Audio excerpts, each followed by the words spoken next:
नमस्कार, दिन भर की बड़ी खबरों में आपका स्वागत है। मैं हूं शिवानी। आज की खबरों में बात होगी मोदी शाह ने करवाया पहलगाम कांड। शाह के इस बयान से ममता को हुआ संदेह की और धड़ाधड़ बीजेपी का साथ छोड़ रहे सहयोगी। अठावले का गठबंधन तोड़ने का ऐलान, क्या अल्पमत में गिरेगी सरकार की? वहीं मोदी के गुजरात में 2 गुटों में भारी बवाल, फोर्स तैनात की और मिडिल क्लास को नए साल से बड़ा झटका, बचत पर सरकार की नजर की। और खबर के अंत में बात होगी बाल बच्चे पुतिन समर्थन में उतरे पीएम मोदी की। इसी के साथ आज दिन भर की सभी बड़ी और प्रमुख खबरों को जानेंगे विस्तार से। उससे पहले एक नजर सुर्खियों पर।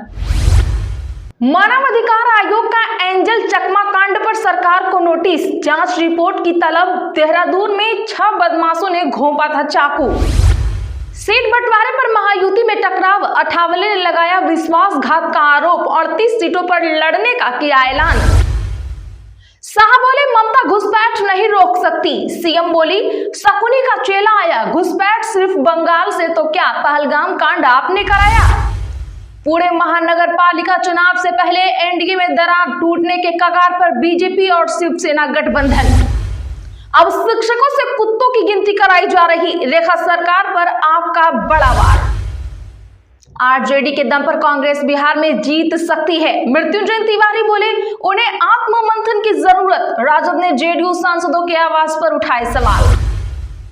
वेस्ट बंगाल में एआई तकनीक का इस्तेमाल कर एसआईआर किया जा रहा, बांकुड़ा रैली में ममता बनर्जी का बड़ा आरोप। सोशल मीडिया पोस्ट पर अहमदाबाद में 2 गुटों में हुआ पथराव, 40 लोग गिरफ्तार। 2 दिन में 2 बार हिंसक झड़प, पुलिस बल तैनात। बंगाल में चुनाव से पहले होगा खेला, दिल्ली में पीएम मोदी से मिले कांग्रेस नेता अधीर रंजन चौधरी।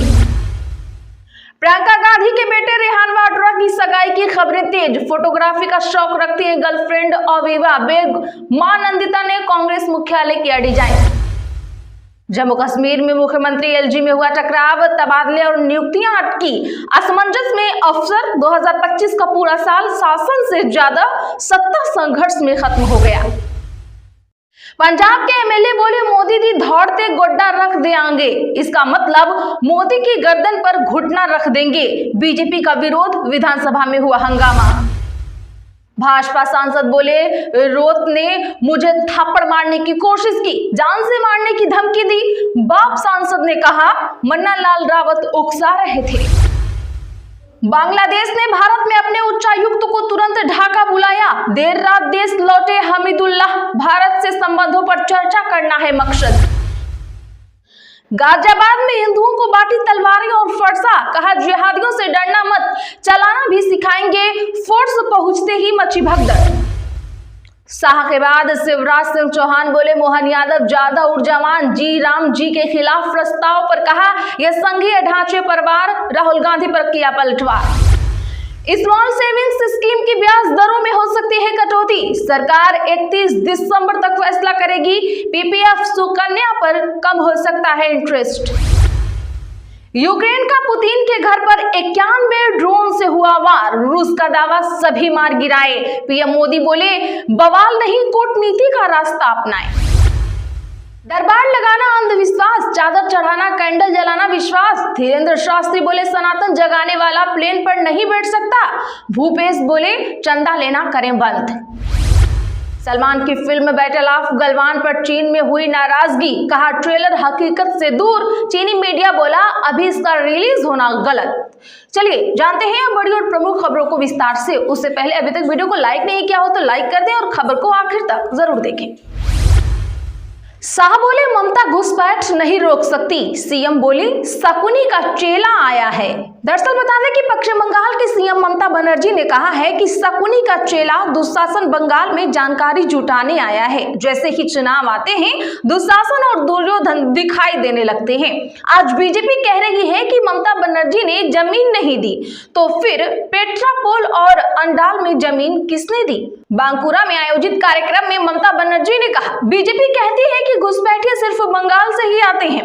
अगर ऐसा है तो क्या पहलगाम में हमला आपने कराया था? दिल्ली में जो घटना हुई क्या उसके पीछे आप थे? बीजेपी एसआईआर के नाम पर लोगों को काफी परेशान कर रही है। बता दें कि ममता बनर्जी का ये बयान केंद्रीय गृह मंत्री अमित शाह के बयान पर आया है।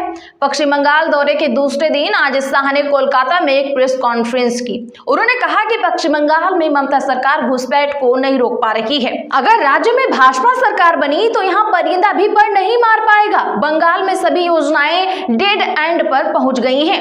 दरअसल बंगाल विधानसभा चुनाव की तैयारियों को लेकर यहाँ पहुंचे हैं। पश्चिम बंगाल में विधानसभा का कार्यकाल 7 मई 2026 तक है। चुनाव मार्च और अप्रैल 2026 में होने लगभग तय किए गए हैं। यहाँ कुल 294 सीटें हैं। टीएमसी की सरकार है और मुख्यमंत्री ममता बनर्जी हैं।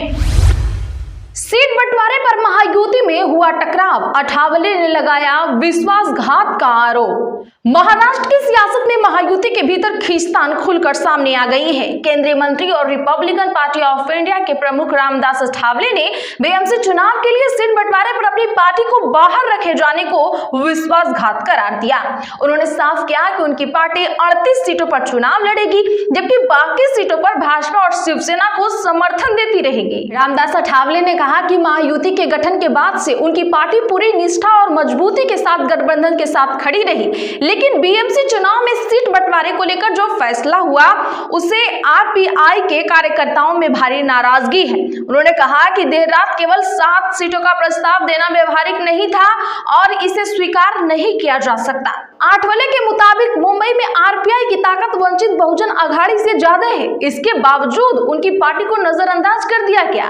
अब इसे पूरे महाराष्ट्र में पार्टी कार्यकर्ताओं में आक्रोश व्याप्त है। उन्होंने कहा कि उनकी पार्टी ऐसे नेताओं में से नहीं है जो समय के हिसाब से बात बदले।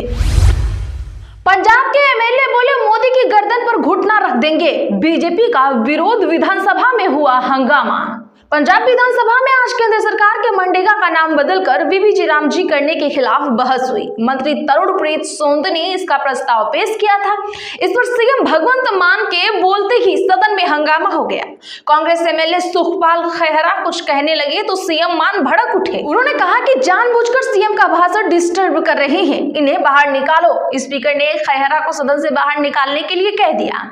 इसके बाद सीएम की कांग्रेस विधायकों के साथ तीखी बहस हो गई, जिसके बाद कांग्रेस विधायक वेल में आ गए। स्पीकर ने विरोधी विधायकों को समझाकर शांत कराया। इससे पहले बीजेपी के विधायक अश्विनी शर्मा ने कहा कि सदन में प्रधानमंत्री नरेंद्र मोदी को आपत्तिजनक बात कही गई है। उन्होंने विधायक मनविंदर ज्ञानपुरा की तरफ इशारा करते हुए कहा कि उन्होंने मनरेगा का नाम बदलने की बहस में बोलते हुए मोदी दी दौड़ते गोड्डा रख देंगे, यानी नरेंद्र मोदी की गर्दन पर घुटना रख देंगे जैसा कहा।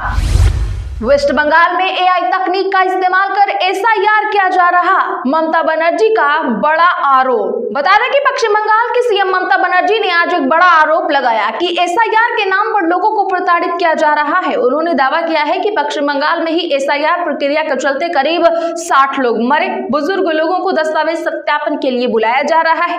बता दें कि बांकुड़ा की जनसभा में ममता बनर्जी ने भाजपा पर निशाना साधते हुए कहा कि चुनाव से पहले सोनार बांग्ला का दावा करते थे वे, लेकिन दूसरे राज्यों में बंगाली बोलने वालों को तो पीटा जाता है। बांकुड़ा की रैली को संबोधित करते हुए बनर्जी ने आरोप लगाया। उन्होंने कहा कि एसआईआर एक बहुत बड़ा घोटाला है और एआई तकनीक का इस्तेमाल करके एसआईआर किया जा रहा है। ममता बनर्जी ने दावा किया कि लोग भाजपा को पश्चिम बंगाल की सत्ता में नहीं आने देंगे। टीएमसी प्रमुख ने धमकी देते हुए कहा, अगर मतदाता सूची में से एक भी वैध मतदाता का नाम कटा तो उनकी पार्टी टीएमसी दिल्ली में चुनाव आयोग के ऑफिस का घेराव करेगी। जनसभा में ममता बनर्जी ने भाजपा पर निशाना साधते हुए कहा कि भाजपा कहती है कि घुसपैठिए सिर्फ बंगाल से आते हैं। अगर ऐसा है तो क्या पहलगाम में जो कुछ भी हुआ वो आपने कराया था? दिल्ली में जो घटना हुई उसके पीछे आप थे। भाजपा सिर्फ एसआईआर के नाम पर लोगों को परेशान कर रही है। सोशल मीडिया पोस्ट पर अहमदाबाद में 2 गुटों में हुआ पथराव, पुलिस बल तैनात। अहमदाबाद के साणंद में स्थित कालाना गांव में आज सुबह 2 समुदायों के बीच काफी झड़प देखी गई है। ये विवाद पुरानी रंजिश को लेकर हुआ और दोनों पक्षों ने एक दूसरे पर जमकर पत्थरबाजी कर दी। लाइव वीडियो इसका बेहद तेजी से वायरल हो रहा है, जिसमें लोग एक दूसरे पर पत्थर फेंकते दिखाई दे रहे हैं। अब इसमें पुलिस ने 40 लोगों को हिरासत में भी लिया है और गाँव में भारी पुलिस बल तैनात किया गया है। जानकारी के मुताबिक बता दें कि गांव में रहने वाले युवाओं के 2 गुटों के बीच पिछले कई सालों से सोशल मीडिया पर एक पोस्ट को लेकर विवाद चल रहा है। इससे बीते दिन भी एक गुट के युवक को दूसरे गुट के युवकों ने पीट दिया था। इसके बाद दोनों तरफ से दर्जनों लोग आपस में भिड़ गए। पुणे महानगर पालिका चुनाव से पहले एनडीए में हुई दरार, टूटने के कगार पर बीजेपी और शिवसेना गठबंधन। जी हां दर्शकों, महाराष्ट्र में आगामी पुणे महानगर पालिका चुनाव से पहले सत्तारूढ़ महायुति गठबंधन में दरार पड़ती दिखाई दे रही है। एकनाथ शिंदे के नेतृत्व वाली शिवसेना ने भारतीय जनता पार्टी पर आरोप लगाया है कि उसने चुनाव पूर्व गठबंधन में शिवसेना को सम्मानजनक सीटों का हिस्सा नहीं दिया। आज शिंदे गुट की शिवसेना ने कहा कि वह राष्ट्रीय जनतांत्रिक गठबंधन की सहयोगी भाजपा से अलग होने के लिए पूरी तरह से तैयार है। आपको बता दें कि महाराष्ट्र के मुख्यमंत्री और भाजपा नेता देवेंद्र फडणवीस ने इससे पहले राज्य की सभी 29 नगर निगमों में शिवसेना के साथ मिलकर चुनाव लड़ने की घोषणा की थी। हालांकि पुणे महानगर पालिका के लिए भाजपा द्वारा प्रस्तावित 165 में से केवल 16 सीटें शिवसेना को देने के फॉर्मूले को पार्टी की स्थानीय इकाई ने सिरे से खारिज कर दिया। पुणे ने मनपा के चुनाव 15 जनवरी को होने हैं। यूक्रेन का पुतिन के घर पर 91 ड्रोनों से हुआ वार, मोदी बोले कूटनीति का रास्ता अपनाएं। जी हां, अभी एक बड़ी खबर सामने आई है। रूस ने आरोप लगाया है कि यूक्रेन ने नोवगोरोड में राष्ट्रपति व्लादिमीर पुतिन के सरकारी आवास पर वार करने की कोशिश की है। रूस के विदेश मंत्री सेर्गेई लावरोव के मुताबिक यूक्रेन ने 28 और 29 दिसंबर की रात 91 ड्रोनों को छोड़ दिया, जिससे रूस के एयर डिफेंस सिस्टम ने नाकाम कर दिया। लावरोव ने चेतावनी दी कि इसका जवाब दिया जाएगा। उन्होंने इसको आतंकवाद करार दिया। वहीं पीएम मोदी ने भी इन खबरों पर चिंता जताई है। उन्होंने सोशल मीडिया एक्स पर पोस्ट करके कहा कि मौजूदा हालात में जारी कूटनीतिक कोशिशें संघर्ष खत्म करने और शांति कायम करने का सबसे बेहतर रास्ता है। सभी पक्ष ऐसा कोई कदम ना उठाएं जिससे शांति की कोशिशों को नुकसान पहुंचे। तो आज के लिए बस इतना ही। ऐसी ही खबरों के लिए चैनल सब्सक्राइब करें, बगल में घंटे के निशान को जरूर दबा लें, वीडियो को लाइक और शेयर करना ना भूलें।